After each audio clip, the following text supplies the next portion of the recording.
Hello, everybody. Welcome to the Dennis Prager Show, coming to you from Cleveland and my great station here, WHK. And I'll tell you how, one of the many ways, and how great it is. We have a very large audience here.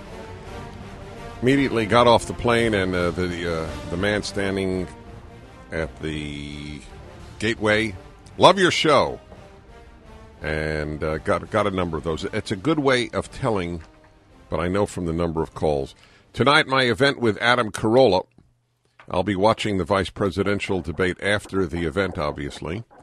But those of you who are in Cleveland and want a terrific evening, if there are still seats, just check my website, Adam Carolla Dennis Prager event. There is a great deal of talk about. One of my favorite thinkers with regard to American politics is John Fund, who is on the line, and he has a new book out, Who's Counting? How Fraudsters and Bureaucrats Put Your Vote at Risk. First of all, hello, John.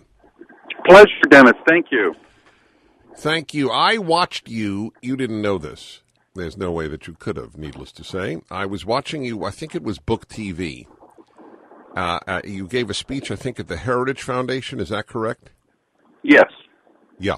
So I was watching you. You have given the most eloquent defense of voter ID that I have heard. I just need you to know that. And well, it's a serious problem, and I'm glad people are finally talking about it after years of pushing it to the sidelines and hoping it would go away. The issue of voter fraud, it hasn't gone away, and we have to address it because we may be looking at the closest election, well, even closer than the 2000 Bush v. Gore election, and a few votes can make a difference. All right, well, let me then ask the one that is most often posed to me by Democrats who are against the voter ID laws, and they say, you folks talk about voter fraud, but we have not had any example of this in all of the last 20 years or whatever it is. You guys are making up a problem that doesn't really exist. How do you respond to that? You know, it's unbecoming to laugh out loud on the radio, so I'll refrain from that. But let's just say that you go to the 2008 Senate race between Al Franken and Norm Coleman. Al Franken won by 312 votes after 8 months of legal battles, and he was seated as the 60th vote for Obamacare. It wouldn't have passed without 60 votes to break a filibuster against it. We have Obamacare because of Al Franken's vote.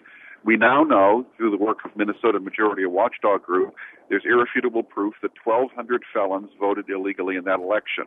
1,200 in a margin of 312 votes.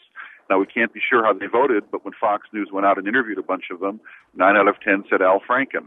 Now, you can't prosecute those felons who said, well, I made a mistake, I didn't know, I forgot. You can only prosecute people you have an intent to commit the crime. And enough felons were stupid enough to say, I not only shouldn't have voted, but I knew I shouldn't have voted, and I did it anyway. What's it to you, copper? We have almost 200 of those felons convicted in Minneapolis and St. Paul and other surrounding areas, 66 more in the pipeline, dozens more being investigated. Dennis, we may end up with more people convicted of voting illegally in the Al Franken election than Al Franken's margin of victory. And that's convicted. They are convicted of a felony. Yeah, no. I'm just saying, no. Illegally. No. The point that I'm making is that's only the convicted ones. We don't even know of the ones who have not been convicted. Yes, and in addition, there were absentee ballots that were cast that were illegal. There were people who voted from out of state.